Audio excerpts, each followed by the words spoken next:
Hi, good morning. This is a subject,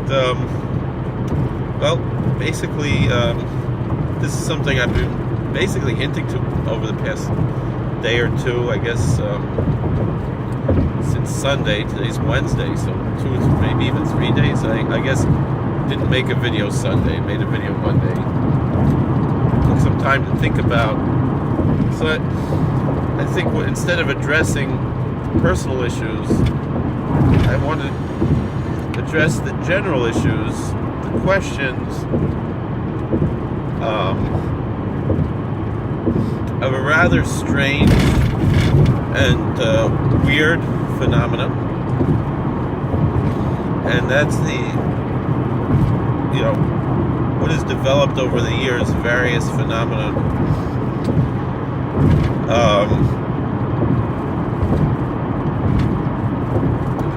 What really first was a major push, probably in the 1890s, and then exploded in the 1960s, which eventually developed into something totally different, and perhaps even shows us part of God's plan, as difficult as that is. And how do we balance this? How do we find balance?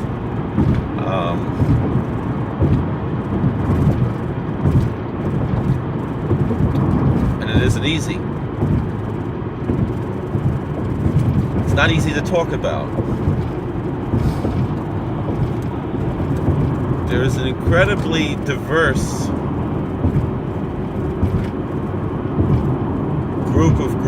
category of groups that conflate Christianity and Judaism in some form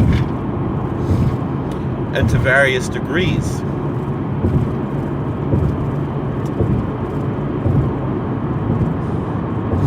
And this is both problematic, mostly problematic, but also gives us some hope. The question is, how do we strike that balance? Obviously something very interesting is happening here. We've seen many people abandon Christianity and embrace Judaism, perhaps directly because of the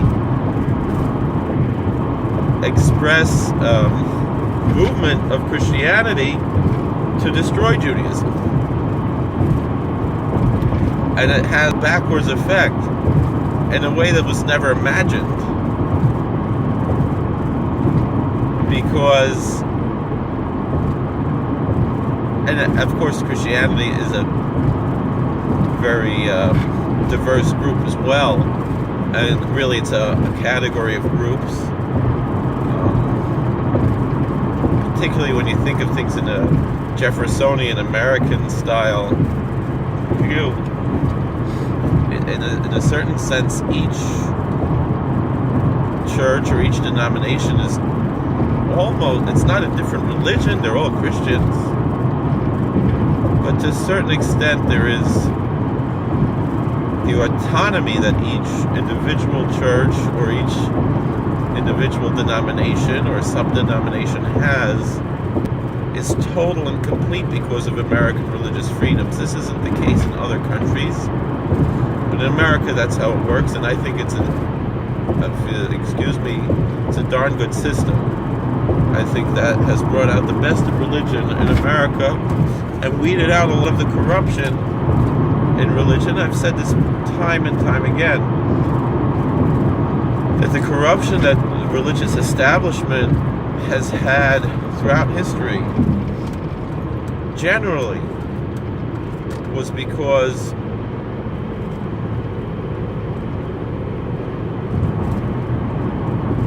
you didn't have what Jefferson referred to as the wall of separation between church and state.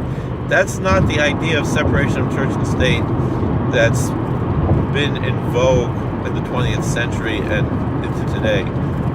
That's not what Jefferson intended. What Jefferson intended was to protect the churches from the state, not necessarily to protect the state from the churches, other than that there should not be one supreme or preferred church.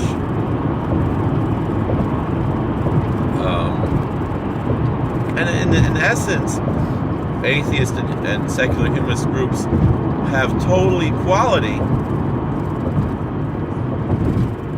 in this Jeffersonian model in America as non-profit organizations, as organizations that have essentially a religious viewpoint, one of skepticism, one of even atheism, but that is a religious belief. It's a belief vis-a-vis religious ideas, and these groups are in generally totally equal to any traditional religions and revealed religions, for those that self-identify as revealed religions.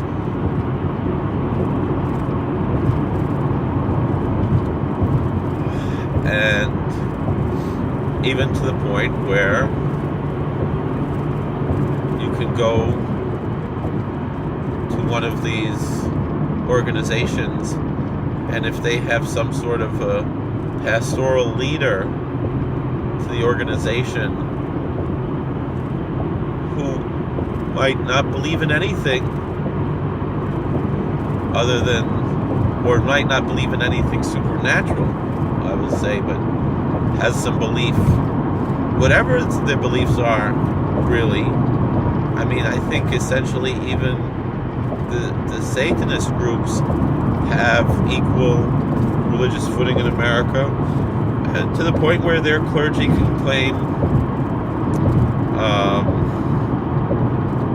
although that's under scrutiny now, not in general, not just for any particular group, parsonage benefits, although my experience has been that I don't get help by parsonage benefits. I don't claim them.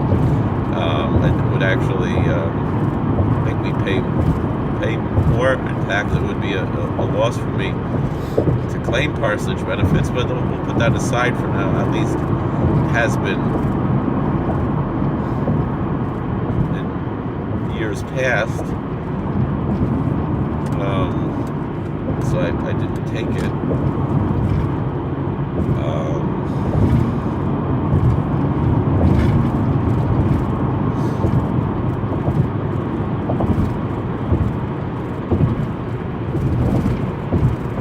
And officiating at marriages, at least according to most states. I mean, New York, I believe, specifically mentions, the Society for Ethical Humanism, that leaders of the Society for Ethical Humanism have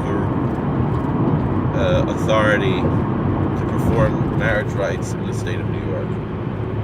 And I think other states have expressed that, and for the most part it's accepted, and so too any other religious group. So there's total equality. And also a total free market of religion. That's one of the reasons why I think it's important for churches to be tax exempt, because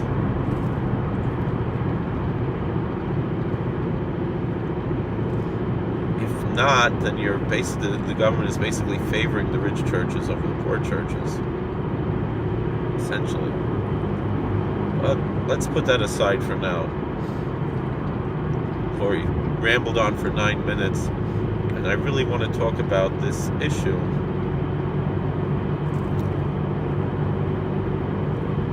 of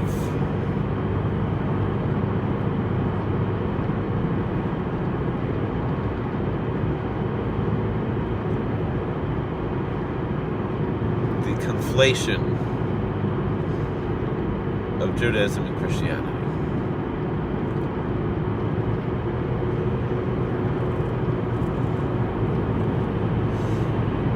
And what exactly does that mean? when we have groups that are Christian that claim to be Jewish. You don't have the opposite. You don't have groups that are essentially Jewish that claim to be Christian. Noahites don't do that. They don't say, even though I could imagine, I've often thought of,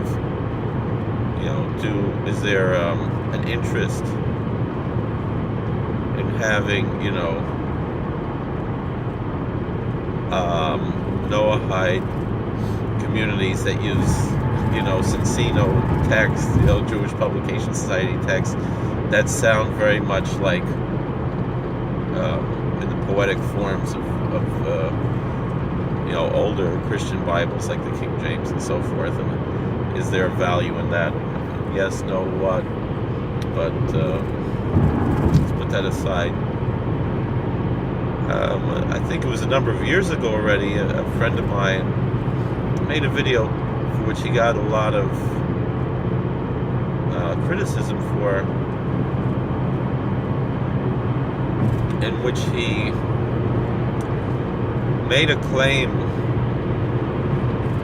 using his terminology of Messianic Judaism that the practitioners of Messianic Judaism were not heretics. Even though he believed they were wrong, he did not believe that they were heretics. Now the question is, how do we define Messianic Judaism? I had a conversation with him on this subject, and we discussed various people who self-identify as Messianic Jews, and he said, no, so-and-so,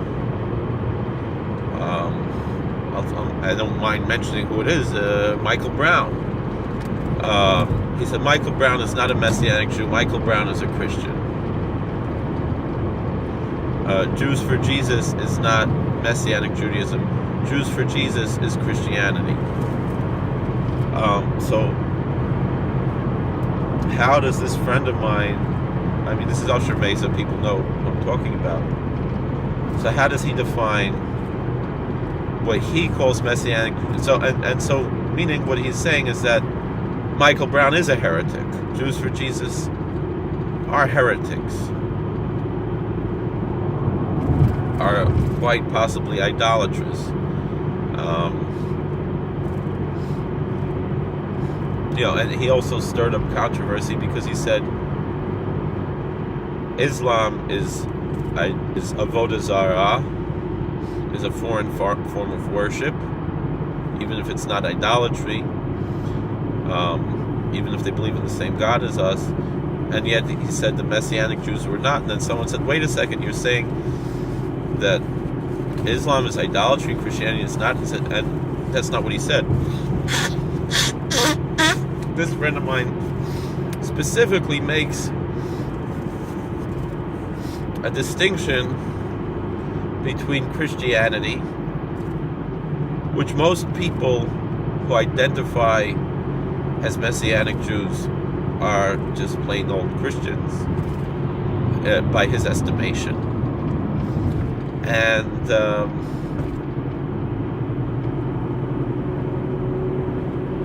I should really have a dialogue with Usher about this. We've had dialogues before. We'll see what we can do. If he'll answer the phone, I don't know if he's upset at me. I'm not upset at him.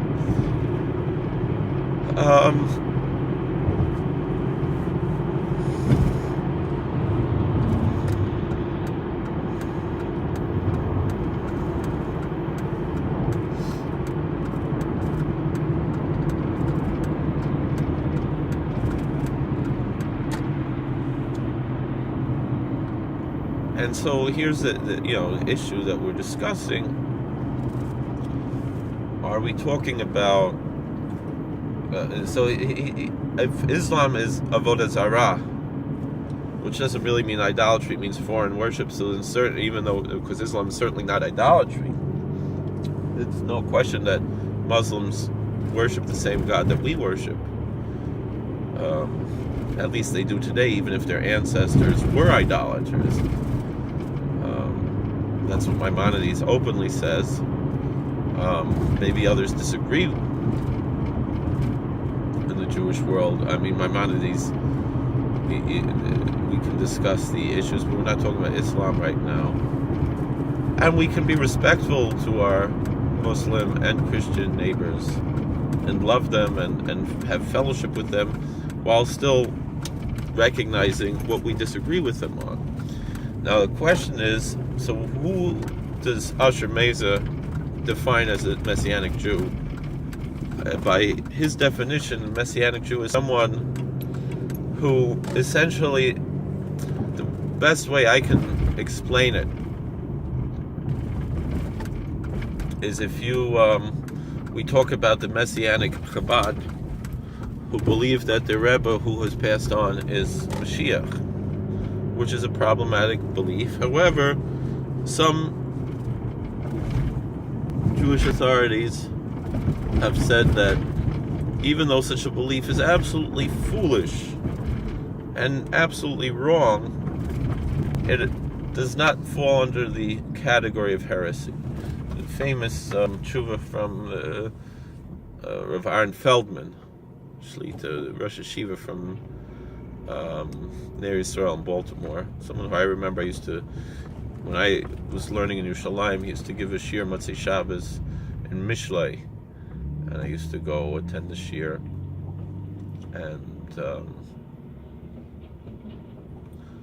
And Rabbi Feldman, he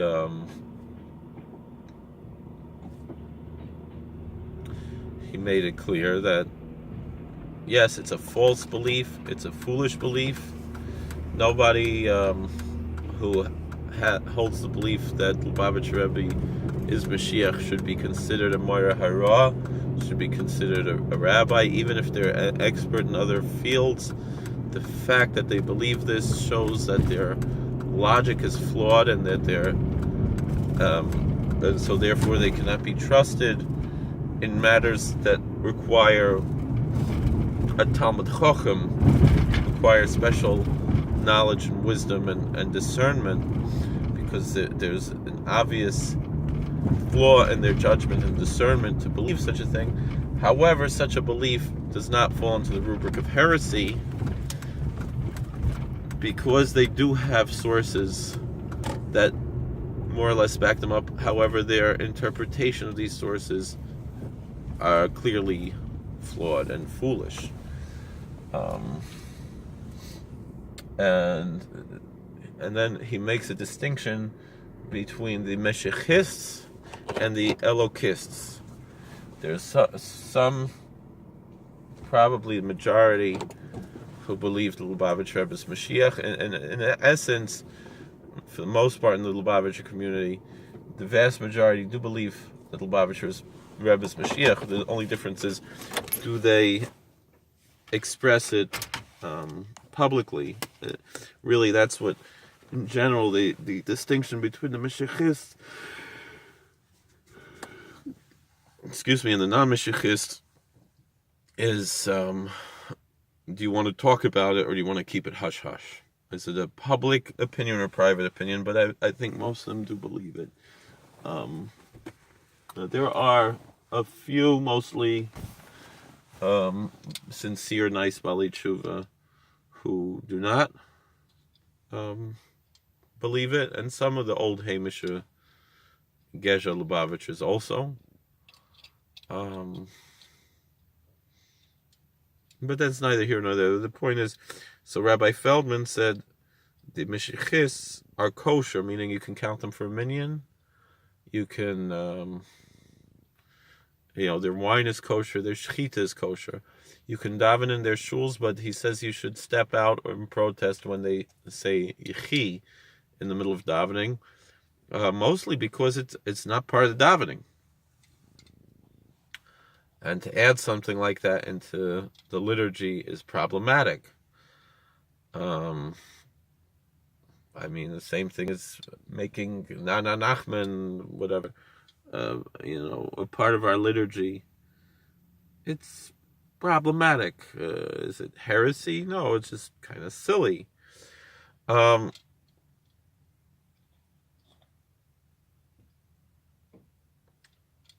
So the question is, and meaning we're talking about people who otherwise are frum. They keep Shabbos and kosher. They believe in Tersha B'Ksav and Tersha B'al Peh. It's just that they have this foolish belief of that Lubavitcher Rebbe is Mashiach. The question is, what if you have someone who is totally frum and believes in another false Mashiach, whether it's Shabtai Tzvi Yimach Shemo V'Zichro or Jacob Frank Yimach Shemo V'Zichro? The problem, especially with Frank and with Tzvi, is that they advocated violation of halacha, which Lubavitcher Rebbe never did. And so, of course, the question comes to Jesus. Can one be an Orthodox Jew and believe that whatever they want to call him, they use all these, they want to make it Hebrew roots and this and that, and say the Hebrew names. What different? It's the same Jesus. I believe he's the Messiah. And so, again, there are those opinions, that it's totally usher to believe Lubavitcher Rebbe is Mashiach. Rabbi Menashe Klein, Zecher Tzadik L'Bracha, someone who I had the chus to meet once and see more than once, was certainly of the opinion that it is heresy, and so by extension, the same belief would apply to Jesus or Shabtai Tzvi or anyone else. If you want to rely on Rabbi Feldman, and to be honest, I think Rabbi Menashe Klein was a little bit bigger. I don't know. It's not for me to judge which Rabbanim are bigger.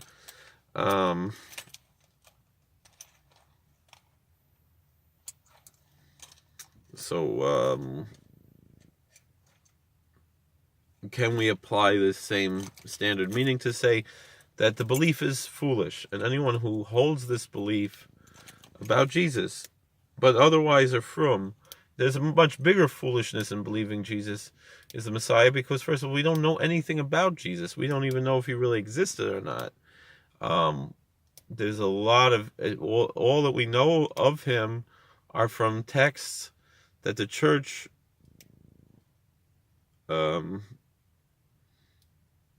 kept, even Josephus. So there are issues with these things. But is such a person a heretic? Well, it would seem, according to Rabbi Menashe Klein, yes, and according to Rabbi Feldman, no. But l'chaim tovim. And I've discussed this with various Rabbanim, and it would seem that, again, it's a foolish belief. Someone who has this belief cannot be a Mora Hara, cannot be a rabbi, cannot be a spiritual leader. But can you count them for a minyan? Is their wine kosher? Yes. Now, what about a convert to Judaism? This is something we're going to have to discuss in a different video because it's time for me to go to work.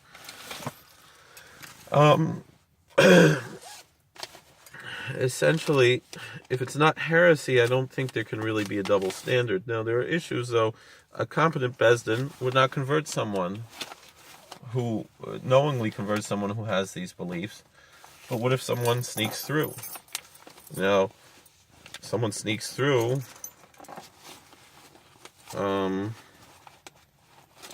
whose fault is that? And does that invalidate the conversion? These are very complicated questions that require, big shoulders to decide, and I don't think anything's going to be conclusive. One side's going to say this, and one side's going to say that, and elu ve'elu divrei Elokim chayim, essentially. It's a very complicated thing, but it's heartbreaking when it happens, because, I've always insisted on asking people, and people have lied to my face, it would seem, or that's what I've heard, vis-a-vis this issue.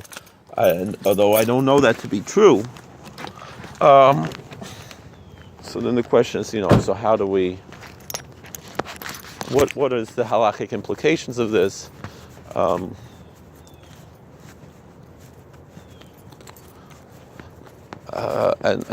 does that mean? And what does that mean for my own approach to these issues? Am I going to start being more careful?